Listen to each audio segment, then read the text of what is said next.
During one of my Parks on the Air outings last week, I had an antenna come down and broke a BNC connector off of my RG-316 cable. So in this video we'll take a look at putting a new connector on the end of the cable. I didn't have any replacement BNC connectors for RG-316 or 174, any of these smaller types of coax. So I wound up buying some from this company, MGS, or Max Gain Systems. There's the website right there.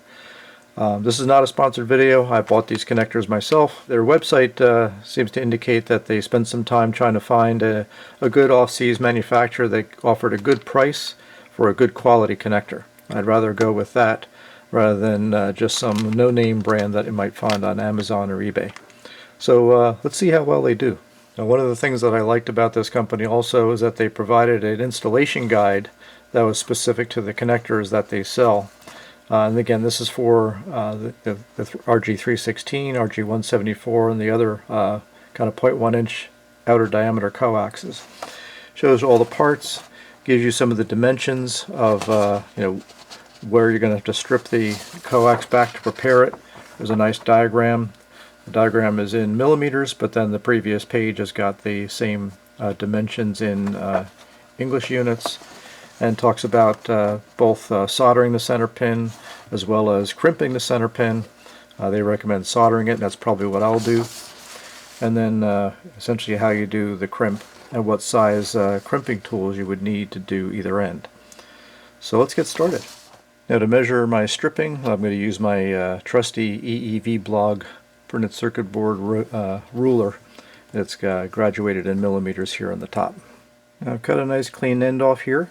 And before we get started, and especially to be sure I don't forget, I'm going to first slip on the couple of pieces of heat shrink I'm going to use to finish the connector off, and then slip on the crimping sleeve onto the end of the coax, because we don't want to get it all prepared and solder it all up and then forget to put the crimping sleeve on there. So I'll push those on there and get ready to go.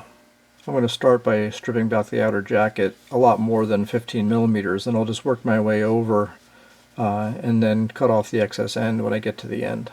I'm just going to carefully cut this insulation with a razor knife here and work my way all around and then pull it off carefully.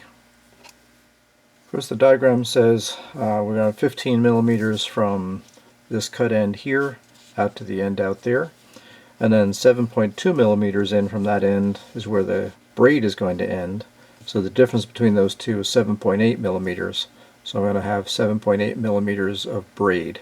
After measuring and making a couple small little cuts with my razor knife, I find it helpful then to take the shield and squish it back to balloon it out a little bit.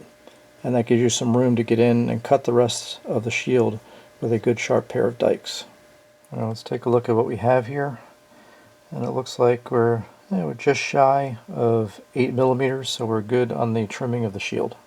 Again, doing a little bit of difference math here. Looks like we want to now come out from the end of the shield another 4.2 millimeters to strip back to the center. Alright, so we line up the cut end of the shield here. Let's see, that's 5, so 4.2 is about there. Okay, so it looks like we have our 4.2 millimeters of just center insulation, and then the center conductor, they want another 3 millimeters. So we want to go from, say, about here right to about there. And before soldering, I'm going to apply just a small amount of flux to the end of the wire to kind of help promote good wetting of the solder. And we'll slip on the center pin. We'll leave the center hole here on top. We're going to apply heat from the soldering iron on the bottom and apply solder right through that hole. We want to keep the soldering iron tip very clean so we don't get any solder on the outside of the connector if possible. Using the razor knife, I was able to scrape clean the flux residue and any remaining solder for the most part, so that should be able to slip into the body of the connector quite well. Now, before slipping the body of the connector on, we need to flare out the shield, and you can easily do that by just kind of rotating this around and spreading that shield out to make it ready to accept the ferrule. And then next we slip on the connector Make sure that all the shield goes on the outside of that ferrule and push it to seat that center pin all the way home. All right, with the connector seated all the way home, we can dress the rest of the braid around the grooved end of the connector body and get ready to crimp. So we slide our crimping ferrule up over the shield and push it all the way down. And then make sure that you don't have any stray pieces of that shield sticking out at the bottom. If you do, just trim it off with the knife. Now the instruction sheet for this particular connector says that to crimp this ferrule, we need to use a 0.178 inch hex crimping die. So that's what I've got loaded in my crimper here. Alright, so we'll get that ferrule lined up in the crimper die here. Push it all the way up to the end of the connector body and apply the crimp. And that should be it. It's nice and snug, doesn't want to come out here. So we'll just apply the heat shrink on the outside and we should be good to go.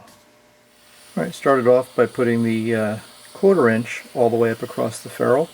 And I'm using my little isotip butane soldering iron with the heat gun adapter on it, if you will, to shrink that in place. We'll let that cool a little bit and we'll put the 3/16 over top of that to give a little more strain relief. Alright, so it's cooled enough that I can stick the 3/16 over the top of that and we'll shrink that in place. Well, that should do it.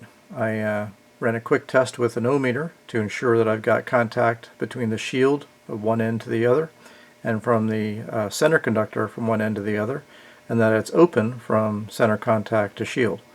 So we've got a good connection all the way around here and we should be good to go.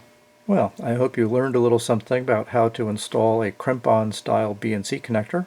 In this case we did it on RG-316, but other 0.1 inch diameter coax like RG-174 should be similar. If you need to do this yourself, I'd highly recommend that when you buy these connectors, buy them from somebody who also provides a proper installation guide or instruction sheet on how to install the connector. That will give you the proper dimensions for stripping back the shield and the various insulating layers to get everything to fit properly in the connector. If the place you're shopping for connectors does not offer you that installation guide, I'd recommend going elsewhere.